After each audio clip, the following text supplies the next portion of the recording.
À quoi sert le pendule de radiesthésie? Le pendule de radiesthésie peut servir à des utilisations multiples. Tout dépendra du type de pendule choisi. Ainsi, le pendule peut répondre à vos questions, localiser un endroit, un objet ou une personne. Il est utilisé également pour mesurer le taux vibratoire de toute chose, y compris soi-même. Le pendule est utilisé également par certains cartomanciens afin de préciser leur tirage et ressenti. Certains pendules sont par ailleurs d'excellents compléments dans le domaine médical. On parlera alors de radiesthésie médicale. Attention, car cependant, il ne remplace aucunement la médecine et c'est bien sûr le cas de toutes les sciences parallèles et alternatives qui ne sont qu'une aide supplémentaire. Vous l'aurez compris, les différentes utilisations du pendule sont tellement variées qu'il serait ici impossible d'en établir la liste exhaustive. Quel pendule choisir? Le choix du pendule de radiesthésie est vaste. En réalité, tout dépend de l'utilisation que vous en faites. Avant toute chose, il convient de distinguer les pendules récepteurs des pendules émetteurs. Pour le pendule récepteur, ils captent des vibrations, ils sont idéaux pour la recherche et pour répondre à vos questions.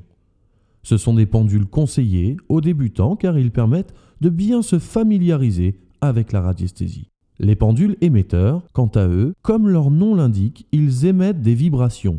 Ils sont utiles pour les travaux à distance et sont très utilisés pour les travaux de radionique. En exemple de pendule émetteur, on peut citer le pendule égyptien. Son nom, c'est le pendule de Thoth, émetteur-récepteur en réalité, qui est sans doute le plus puissant compte tenu de sa forme. Réservé plus précisément aux initiés, il permet des travaux plus poussés. Il nous reste maintenant les pendules émetteurs et récepteurs. Quelques pendules haut de gamme, mais pour autant accessibles aux débutants, existent et permettent donc, de par leur nature, de réaliser un travail complet et global sur tous les champs des possibles qu'offre la radiesthésie. Je vous parlerai également des pendules de soins. Ces pendules sont destinés en priorité aux soins. Ils permettent de scanner le corps physique, lui-même relié à ses autres corps subtils, afin de dépister les anomalies et ainsi d'harmoniser les différents points en déséquilibre grâce à la haute vibration du cristal. Ces pendules d'exception sont les plus aboutis qui existent. Forme, matériaux, cristaux et vibrations.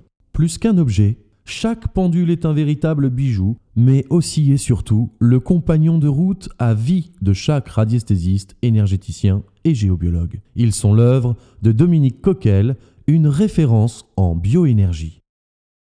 Les idées reçues et fausses croyances. Dans son livre La science et les sourciers, Yves Rocard explique que les outils de détection biosensible réagissent aux micro-réactions musculaires provoquées par une altération du champ magnétique terrestre. En d'autres termes, une information vibratoire va venir modifier votre tonus musculaire, le pendule ou les baguettes vont venir confirmer une information que le corps possède déjà. Il n'y a rien de magique ni d'ésotérique, ce ne sont que des outils, rien d'autre. Inutile de porter des vêtements en lin, d'enlever sa montre ou sa ceinture, ni même d'être pieds nus. Nous pouvons prêter notre pendule, ce n'est pas une brosse à dents. Pour ce qui est du choix de votre pendule, si vous débutez, privilégiez un pendule en métal. Ils sont meilleurs conducteurs d'informations. Avec un peu de pratique, vous pourrez facilement utiliser un pendule en bois, en pierre ou en cristal. Maintenant, je vais vous donner quelques recommandations. Il faut que votre pendule ait un poids suffisant. S'il est trop léger, vous aurez facilement de faux signaux. Je vous conseille un poids allant de 20 à 40 grammes, sauf cristal de soin. C'est un bon compromis pour ne pas fatiguer trop vite et pour vos recherches extérieures sans perturbation du vent ou de la marche. Faites en sorte qu'il finisse en pointe, cela rend les recherches sur plan plus précises. Choisissez également une chaîne qui glisse le moins au doigt. Pour exemple, chaîne boule.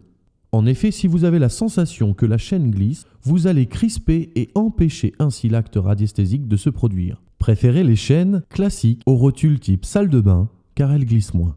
Dans cet audio, je vous ai présenté plusieurs thèmes. À quoi sert votre pendule?